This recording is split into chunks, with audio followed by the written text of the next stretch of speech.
Hola, it's Fergusson here. Welcome to another video.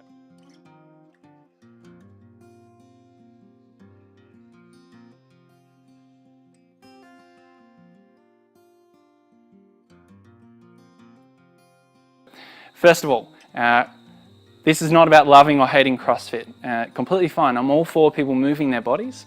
But what I really would like to bring your attention towards is it's not necessarily about the movement that we do, it's about understanding the duality of the way we are moving our bodies. So CrossFit is a great example of it's a very yang practice. It's all out there, it's going for it. The energy is high, you know. Often what can happen, what I've noticed working with CrossFit coaches and athletes over the years, is all that energy going out in the intensity can sometimes burn the body out. In particular, when we look at adrenal fatigue, we're looking at the adrenal glands, which work with the kidneys.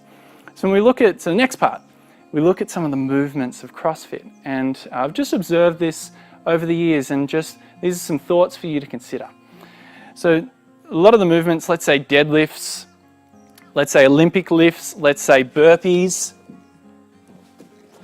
and I'm doing that one very specifically so you can see muscle ups, kipping, pull-ups, even push-ups if your form's degrading, can often put the body in a position where the lower back, the lumbar spine, is in extension.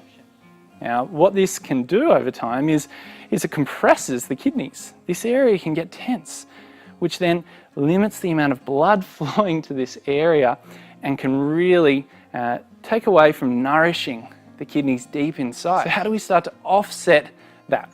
Well, there's one practice that I teach my students, particularly it's been useful for those who have done CrossFit or continue to do CrossFit, and that is the practice of standing meditation. One of the premises in standing meditation is that we learn to relax the body so then the feet or even the ground can support the whole physical structure rather than us holding tension throughout the body, and maybe we're holding tension in the shoulder because we're not able to relax it. Maybe we're holding tension in the spine because we're not able to relax the hips, or tension in the knees because we're not able to really spread and relax into the feet. There's so many different complexities to it. But let's just have a look at let's zoom into one premise that's very beneficial in standing meditation that can be useful for CrossFit athletes, CrossFit performers, people who find themselves fatigued and in this position all the time.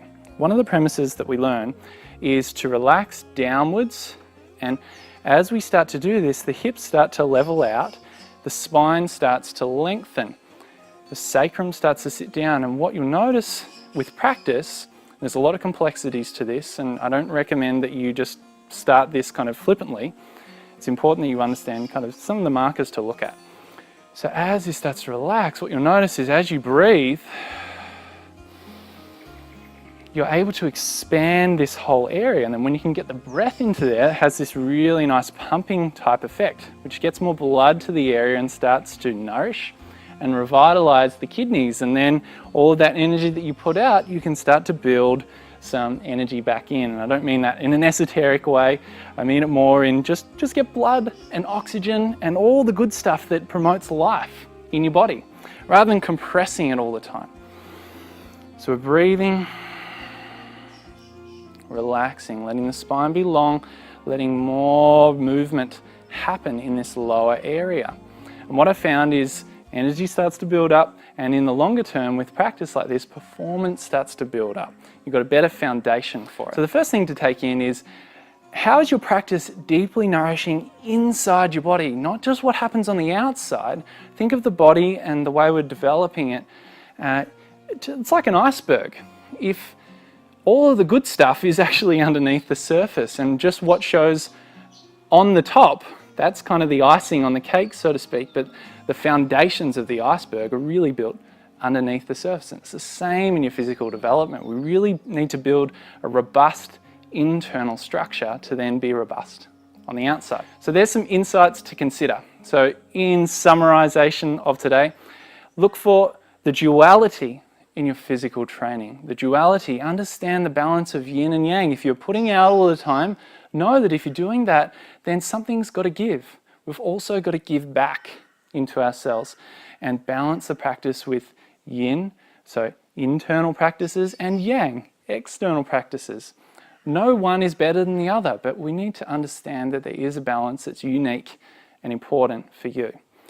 So if you'd like to learn more about bringing more yin into your practice and balancing out a lot of those deeper structures, improving your breathing, improving the way you stand, improving the way you walk, and making your body work more efficiently and flowingly, so then all your joints can do what they're supposed to do, then come and join me in the tension release technique phase number 1, where I really share with you the foundations that I found very helpful on my journey over the years.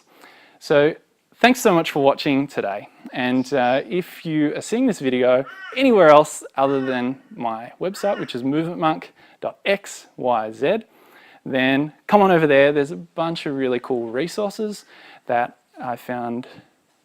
I keep getting told that they help people. So, so come on over and learn some cool stuff and join the journey where we're really all about experiencing a deeper sense of freedom within our bodies so that we can move better, longer, and have a better quality of life. So thanks again for watching. Be well. See you again soon. Over and out.